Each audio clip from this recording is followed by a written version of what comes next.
So here we are back in, we're looking at AB 32 just as a reminder, but this is the second part, part 2, and we're looking at fundamental theorem of calculus, part 2. And that's actually what most textbooks and other topics would be called, where you would find this. Okay, so let's do this. Suppose you were asked to find the integral from 1 to x of t squared minus 4t plus 1. Use fundamental theorem of calculus to do so. Okay, blah, blah, blah, blah. That means I'm going to have, this is going to be t cubed over 3 minus 2t squared plus t, but I'm going to evaluate it from 1 to x. Okay, so now I'm going to plug in those things there. That would give me x cubed over 3 minus 2x squared plus x. Now I'm going to minus all the terms with 1 in it. So that's going to be 1/3 plus, whoops, not plus. Let's take that back a step. Minus 2 plus 1. And here's the crazy thing. So it's saying, now take the derivative of that. Now, notice all this over here. This is constant. These are not variable terms. These are constant. So those go to 0. And what's crazy is we just took the antiderivative to get these variable terms here for the first one. So when I take the derivative, that just becomes x squared minus 4x plus 1. So what's the basic result? Nothing. You just substitute x for t, which is very weird. It's kind of like you just take this top thing in here and you plug it into the parts where it says t. And that's it. That's really it. So that's the idea. The derivative of the integral of f of t dt is just f of x. No big deal. Here's, okay, so that sounds fine. But here's the catch. What if this wasn't just x, but it was like x squared or x cubed or other things? We're going to get into that more complex version of it toward the end of this video. But we're going to focus mostly on just the straightforward simple. So let's see what happens. Whoops, too far. So the first one here, the derivative of the integral, and this is 1 to x, it's a number that matters that this is a constant. That matters to just x. Even though this would be a challenging thing to integrate, it's actually easy because I'm doing the derivative of the integral. So I just replace that t with x and I'm good. X squared minus 1 square rooted, done. It was that easy. Okay, now here's something a little bit different. Notice that the number's on top and the x is on the bottom. So I'm going to rewrite that. I'm going to put d dx of negative 3 to x because I'm going to switch it around and make it negative because that's what you can do. T sine t. And this should be a dt right here. So dt.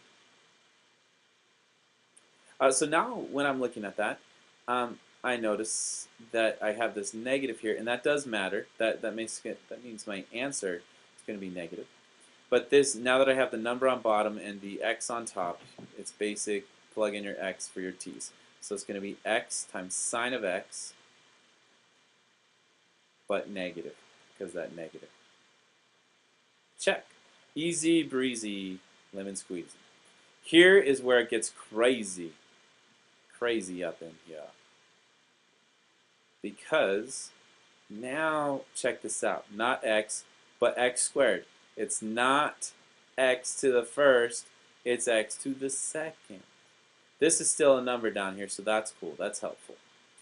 But whenever this is not x to the first, something is happening. In fact, it's happening all the time. You just didn't even notice it. We have a chain rule happening because we took a derivative here.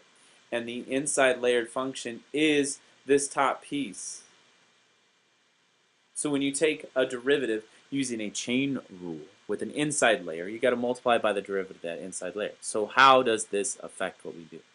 Well, we do like we were doing before, cosine, and you plug in this piece. But then you got to multiply by the chain. This is the du dx piece. And u equals x squared. So that means du dx is 2x. So this becomes cosine x squared times 2x.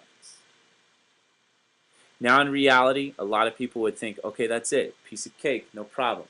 I'm going to try and give you a more complete way of looking at some fundamental theorem of calculus. Now, please understand, this is the amateur Mr. Butler definition, mostly for memorization purposes.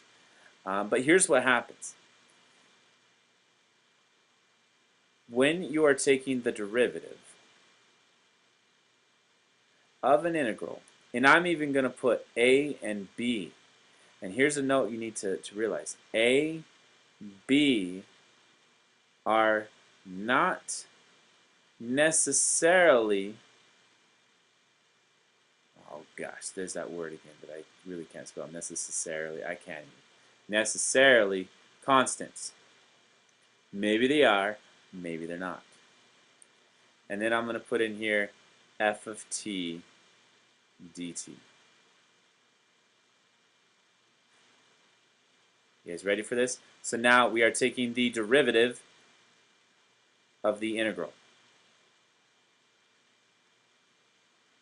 What happens then is the derivative and integral kind of cancel each other out, and then you wind up just plugging these things in. But you have fundamental theorem of calculus, which says that you have the top piece minus the bottom piece. The problem then is that you also have these pieces here. And what if they're a constant? What if they're not a constant? Well, you're going to be multiplying by their chains. This is that chain that is there. And it was there the whole time. We're going to look at that. And I'm going to show you how this actually matters. Why does it even matter, Mr. Butler? We're going to see that in a second. Okay. So what's happening then is we got this f of b times b prime. So you really just plug it in, but then you got to multiply by its chain.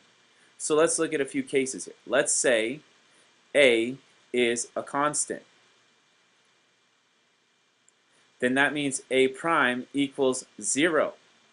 And that's why when this bottom term, so if the bottom term, if bottom limit equals a constant,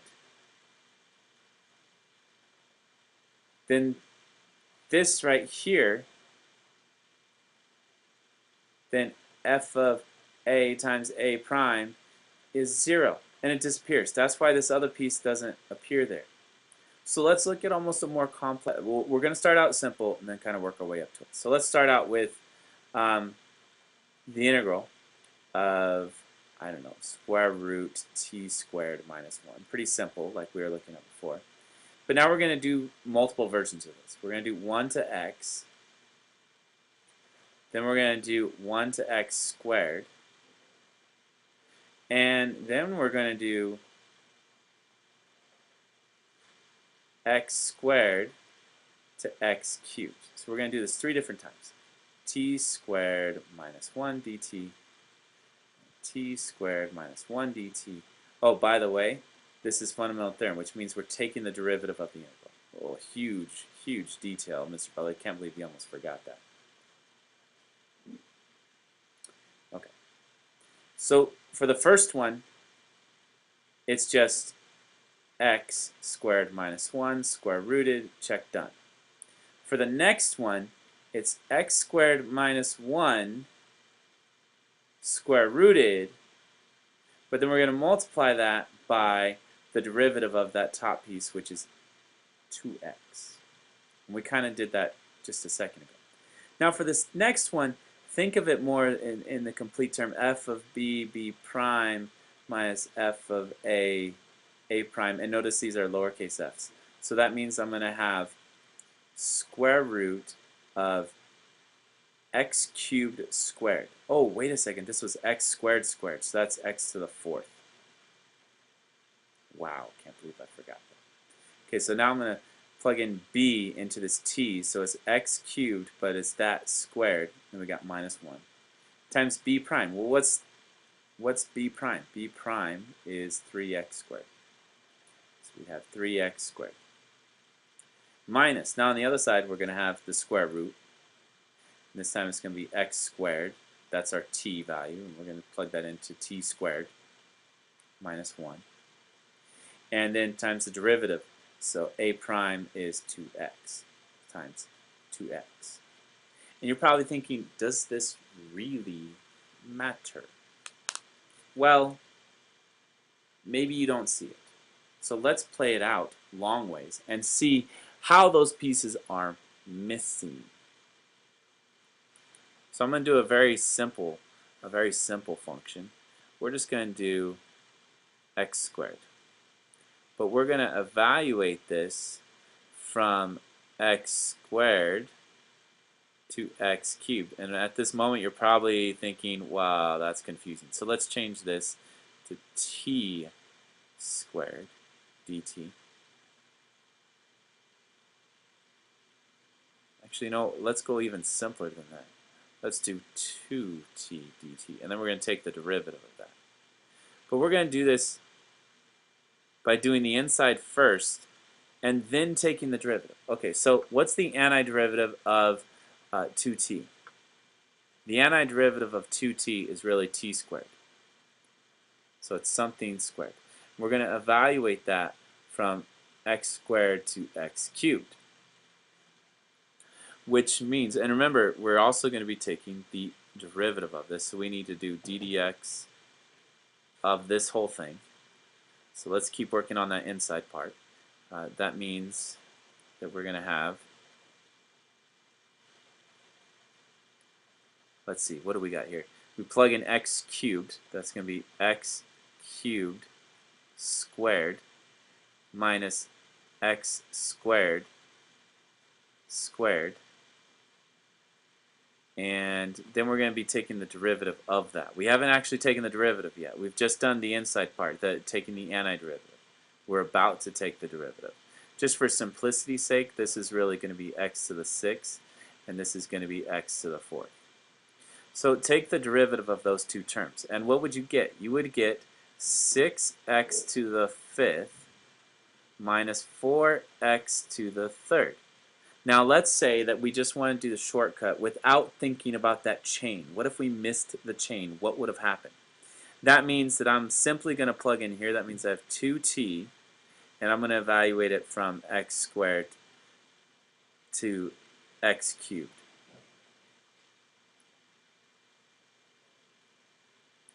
And that would equal, so if I kind of said, okay, this d dx and the integral cancel each other out, I'm just going to plug these things in there.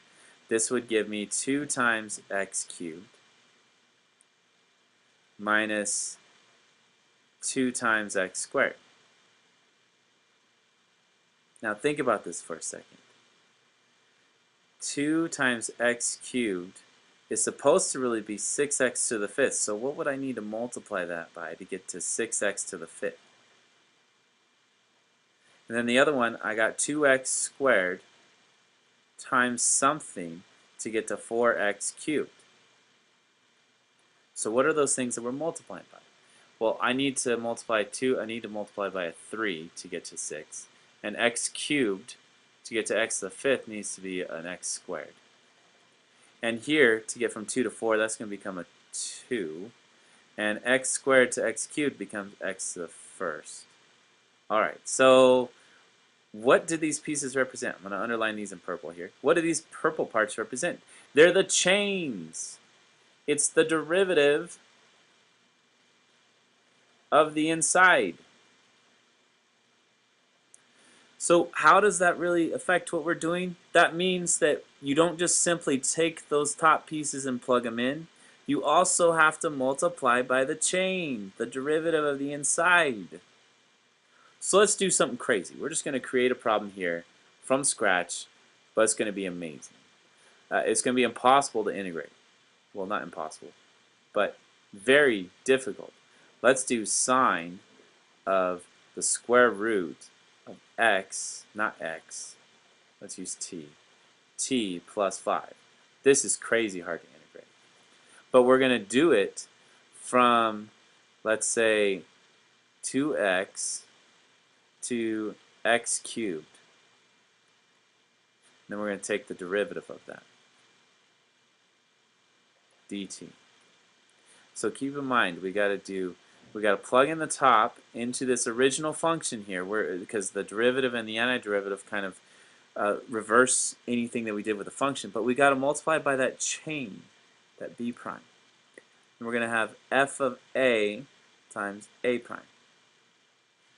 So what's f of b? That's going to be sine of square root of something plus 5. And then b prime we're going to multiply here. Then we're going to have f of a, which is going to be sine times square root of something plus 5. It's that value that we plug in. And we're going to multiply by a prime here. So what's that thing that we plug in? This would be x cubed, and the derivative of that is 3x squared. For the other one, this would become 2x, and what's the derivative of that? 2. Done. That is a more complete understanding of the second fundamental theorem of calculus. That's how you do it. Okay, so I know that was a little bit longer than your notes. It might have required you guys to go a little bit further, but that is a even more explicit, detailed version of the second fundamental theorem of calculus. But here it is. That's the really amateur version of trying to remember that, but that's probably the quickest way. All right, thank you, have a good day, and see you in the next video. Happy stars.